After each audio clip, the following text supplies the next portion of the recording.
Hello there, and welcome to my channel. I'm HayzTee, and I was diagnosed as autistic a few months ago at the age of 24. Here on my channel, I hope to talk about autism, anxiety, dystonia, as well as many other things. I'm new to this form of content. I usually only make game montages from streams that I have done on Twitch, so yeah. I posted on Reddit asking if you could have neurotypicals understand anything about autism, what would it be? Because I wanted to help share the voices of others, not just go and voice my own. This video was supposed to go up around April for Autism Acceptance Month, but things kind of got in the way and I have not been able to really do anything. A quick disclaimer before I start. In this video, I'll be including the expressions of many autistic people and some experiences as well, or some which are my own. No two autistic people are the same, nor should any of us be treated as such. When expressing things in this video, I am not saying this applies to everyone with autism or is an absolute rule. Please listen to the autistic people around you to find out what is actually best for them if you would like to help them, as these things will be helpful for some, but not for others, and you've just got to gauge it by communicating with those around you. With that all out the way, then let's begin. So one user replied with, "This is obviously personal to me. Please, for the love of all that is holy, neurotypicals, state your meaning and intent clearly and concretely. I would not know a hint if it slapped me in the face with a herring. Also, I can't necessarily read you visually unless you are making very obvious facial expressions or gestures. I rely almost entirely on tone of voice. I may not even recognize you if you are out of context. This is neither personal nor intentional. Introduce yourself again if necessary. Please, I want to know who you are so I can interact appropriately. Also, numbers in my head just seem to slip somehow, so don't expect arithmetic out of me. I know the definitions, parts of speech, and etymologies of half of the English language, though, if that's useful. And I can draw lovely portraits of the faces I don't recognize if I am looking at the person or a photograph. Oddly, that's my favorite thing to draw. Really, though, please excuse my difficulties and utilize my skills. That's all I want. Another person responded with, "You have to believe us. A meltdown is pure suffering. If we ask you to stop doing something or accommodate us, it's not because we think that we're special, it's because we are about to lose our shit in front of you and we don't want to." So, just for reference, the last part of that about losing our shit is, I believe, in reference to a meltdown, which all of us try and avoid having in front of people. And if there's anything that can be done to help stop that before we can get home and get in our comfort space, then it usually is the last resort for us to go and ask for accommodations, as we do try to hide and mask it or try and find other ways to manage it. Another response was, "My psychologist sent me a list of reasonable accommodations that I can ask for in like work and stuff, and the phrasing for this feeling is perfect. Eye contact should not be an automatic expectation in communication. Staff and colleagues need to be aware that for autistic people, eye contact is not necessary for communication, and not making eye contact is not a sign that the person is not paying attention or engaging in conversation. A lack of eye contact does not mean that you are unable to listen or take directions." Also, the need for clear and simple instructions, as well as potentially needing longer to respond and follow through with instructions, and that movement and fidgeting can actually help us pay attention and concentrate on things. I also just wanted to add that apparently a reasonable accommodation you can ask for is reducing the amount of small talk, which is amazing. We have yet another response, which is, "I have emotion and I feel so much more empathy than people who say I have none. My boyfriend has been flabbergasted at how anyone could tell me that I am selfish and heartless, especially my own mum. She saw that clinically I have no emotion or empathy, and I cannot understand a normal person, so obviously I never will be able to. I was diagnosed in my early teens and I am an adult on my own with my love now. I have no idea why my mum still calls me selfish and heartless." Someone responded to them with, I am the exact same. I hate how an autism symptom is described as the inability to put yourself in someone else's shoes. My greatest quality has always been my empathy. I am an activist for so many things. I wonder if it's purely because they use males to study criteria, SMH, which I believe is shake my head, but correct me if I'm wrong. I have mistook it for so many things in the past. Abbreviations aren't my forte. Another person responded to them with, I can have so much empathy that I have cried over potential sufferings yet to occur. Occur? Occur. Oc- Occur. Oh my god, words. I'll try this again. I have so much empathy that I have cried over potential sufferings yet to occur. Though somehow I also lack empathy in a way that seems to involve getting people. I am older and I have learned how to interact, but I can't say that I can empathize walking a mile in someone's shoes. Another person has said that just because you can't relate to my struggles doesn't mean I'm faking or exaggerating them. Sometimes I feel like neurotypical empathy is much less about understanding how other people feel and much more about understanding how they themselves feel, applying that understanding directly to other people and almost never really caring if it's correct or not.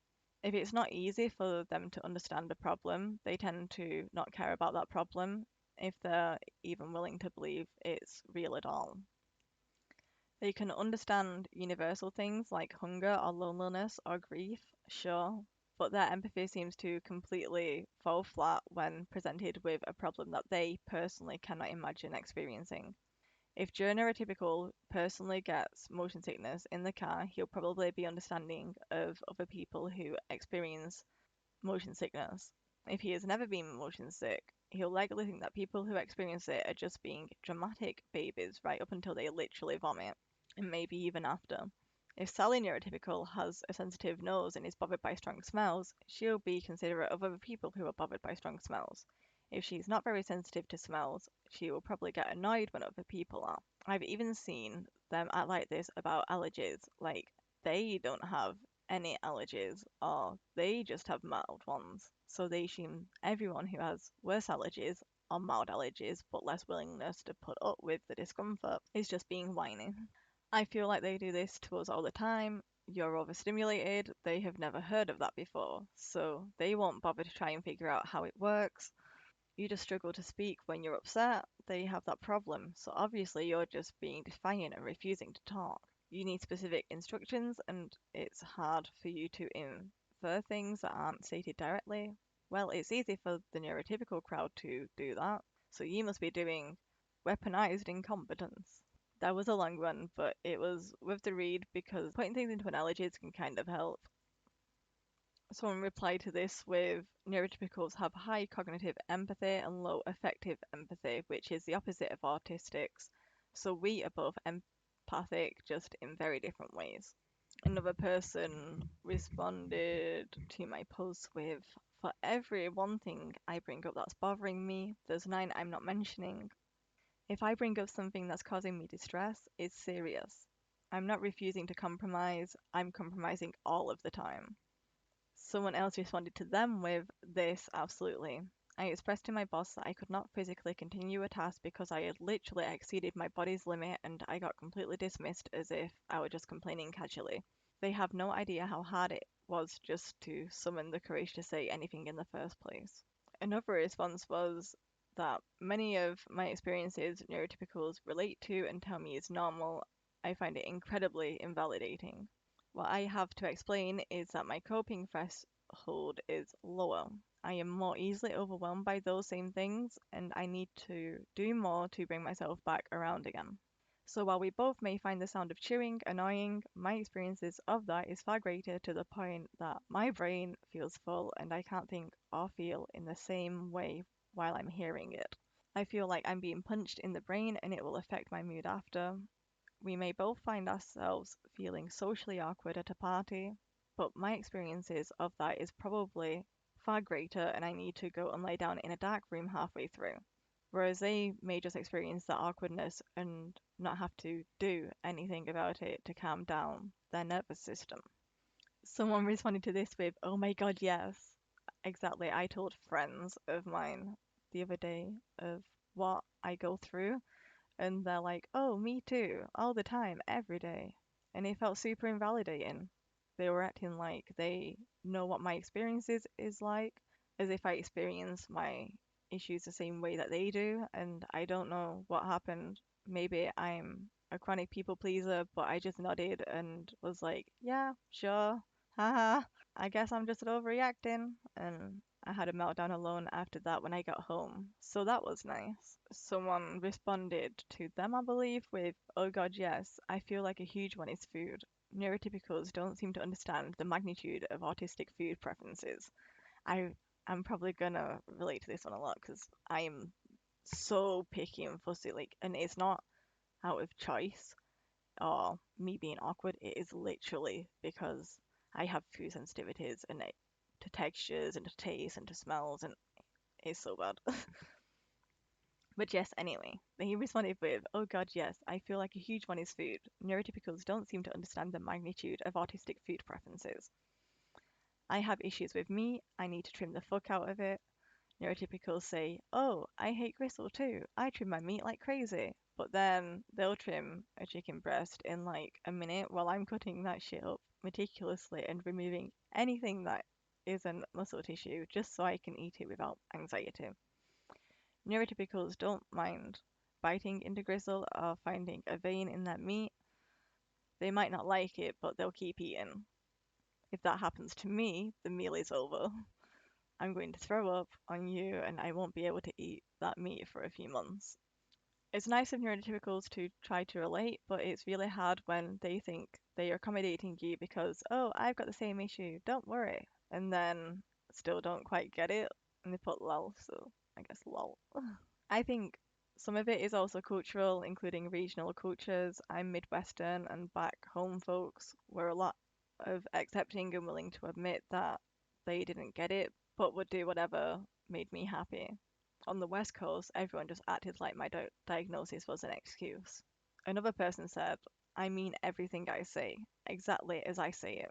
There is no hidden agenda. Someone else responded to this with, yes. Also, please answer the question I asked and do so without a 15-minute monologue about whatever tangents. Oh, I can't say that word. Basically, of whatever tangents led you there. I didn't ask about that, and since I also have ADHD, I will not even remember what I asked by the time you shut up. Someone else responded to that one with, exactly. I'm not trying to talk back or be sassy either. I'm just making an observation. Yeesh. Someone else mentioned that anything can be a special interest, anything. If you meet an autistic person whose special interest is fashion or fantasy novels or something, they are just as real and valid as the autistic person who's into physics and trains. Don't perpetuate stereotypes by only acknowledging autistic people with STEM interests. What does STEM mean? So, oh, science, technology, engineering, and mathematics. Yeah, so plenty of us actually don't have interest to do with any of those topics. So, yeah, we're no less valid than anyone else. Someone else wrote that the biggest message I wish I could tell neurotypical people is that the largest way that my life is affected by being autistic is not anything they might see or notice, but the toll it takes on me for them to not notice all that much. Because I mask well, people think that it's not a big deal, but they don't see the cost to me of what I'm doing. So I end up disappointing people eventually when they expect me to be just like everyone else, but they don't really believe that this does significantly affect my life. Another says, every time I hear someone say, everyone's a little autistic, it makes me want to turn around and punch them in the spleen.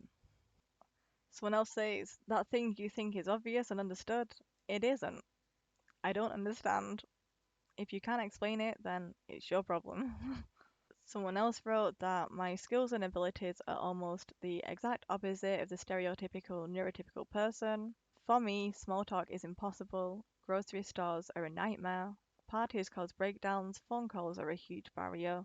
I struggle to stay awake for a whole day. I struggle to maintain my hygiene despite caring about it a lot. But I'm a phenomenal problem solver, can logic my way through anything, Confrontation doesn't bother me. Being alone for extended periods of time is not only easy but usually preferable. I am comfortable telling people exactly what I need, want, and think, even when it's not what I should. I have a massive pain tolerance. I generally keep my house pristine, in the words of people that visit. The list goes on. Basically, anything neurotypicals take for granted is really hard for me, sometimes basically impossible, but there are so many things that are very difficult for the average neurotypical that are super easy for me. It makes it even more difficult to interact with neurotypicals because their expectations of what I can do are completely backwards and I have to spend so much more time correcting them. Someone else wrote that I'm not intentionally being rude. Someone else said that I can't fix it. Just like a blind person can't learn their way to being sighted, I can't learn my way out of autism. Someone responded to them with that moment when you're struggling to do a simple task like eating, brushing teeth, cleaning, homework, and someone says, "It's not that hard, just." Someone else responded to them with when I ask for help with something, in one case going to a new pharmacy, and someone says, "But that would only take you 5 minutes." Yes, it would only take a neurotypical person 5 minutes. Someone else wrote to us that I wish high functioning autism wasn't taken so much less seriously than other types. It makes it seem like I'm neurotypical, I just think different. No, I'm still pretty dysfunctional, and simplest tasks in life are like being in a Squid Game. Another user responded with, one, what the fuck do you mean that I don't look autistic? Autism doesn't have a certain look. It looks different in everyone. I don't care that your cousin's friend's kid is autistic and he doesn't act like me. It doesn't matter that I don't act like insert terrible autistic character from media. I'm still autistic. Number two, high functioning and low functioning labels are harmful and outdated. Please do not use them. Maybe use something like high support or low support or verbal, non-verbal, semi-verbal if you really have to. Your language use matters in how people like us are perceived. We've only got a few more now. Another user said that we're not being rude when talking back and questioning people because we need to understand the reason. And if it doesn't make sense or isn't logical, then we might try to argue to find out why. I often get in trouble for being rude, but I'm just trying to understand or get someone to give me a logical reason on why you can't do something. Someone else mentioned that honestly, I really just wish people didn't act like being high functioning makes anything any easier or is any type of compliment. I only got diagnosed in 2020 at the age of 35. I don't appear autistic to most people because I've been masking my whole life. So it's either that they don't believe me when I tell them my diagnosis, or they try to make it seem like it isn't affecting me the same as other autistic folks by saying, "But you're high functioning, right?" It makes me want to scream. My life is a constant uphill battle. If I ever appear like I'm not about to lose it or have a meltdown, I'm masking like a mofo. Masking is fucking exhausting. Appearing neurotypical makes it incredibly difficult to get the help that I require. Another user said not being in control of your emotions. That shit is scary sometimes, which I completely agree with. I'm sorry, I had something in my eye. Someone else mentioned the fact that we aren't mentally ill or a threat just because of our problems. Someone else says, please use less sarcasm and illusion and just say it like it is. And someone else did voice some concerns about me going and wanting to do this video, so I will include those because, again, I am not here just to express what I think is applicable. I am also here to express things that other people have mentioned, even if it doesn't correlate to myself. But I do kind of understand that why they'd be concerned with the previous experience, but here it is. Someone did respond with, the expectation seems to be that once they understand, they're not going to annoy me or trigger meltdowns. The moment my boss knew what ticked me off, he would do that on repeat until I let loose and got myself fired. Neurotypicals. Sigh. He was giggling his way through it and later let me know he wanted someone more normal, so be careful about the video idea. And I do feel like this person's concerns are valid because not everyone will do the right thing with this information. But at the same time, I don't think that staying silent is going to help anyone. Um, there's always going to be people who are going to use the knowledge against us, but there's always going to be the people that are going to use it for good and to help other people around them and to even just understand and get educated a bit. So I'm willing to go and voice stuff, and I'm aware that not everyone will like these videos or will appreciate me doing this, but at the same time, I've always been somewhat vocal about mental health in my own little ways, even if people around me would rather I shut up. So I am going to be the annoying little chatterbox that I am, and the annoying little big mouth, and I'm going to go and spread the word as best as I can, I suppose, and hope that at least for some people out there, it could help them and or help others understand them. But yes, this is my first of my Reddit series. I don't know what other things I'll be going over. If anyone wants any videos on anything specific, please go and comment down below. I will be reading all the comments as well, and I will be replying to as many as that I can. Please feel free to share your own thoughts, expressions, and experiences down below, and I encourage you all to express yourselves because this is where we do it. Also, anyone who does do videos surrounding autism and I guess talking about autism, feel free to comment down below mentioning that you do, and we hopefully other people can find more people who talk about autism. But for those who haven't already heard of them, some YouTubers I do recommend is Paige Layle, the Aspie World, Purple Ella. There was probably some others, but I've watched that many people lately, it's hard to keep up with. But yes, they are three that have really helped me, and I will catch you in the next video. If you end up liking it, please comment, like, subscribe, all that jazz, and yeah, if there's any bloopers, we'll put them at the back end after this. So, see ya. Want to do like a little side note and say it is hard doing videos like this, especially as an autistic person, because I can't look at the camera all of the time because then I am aware that I am being watched and it's still intense.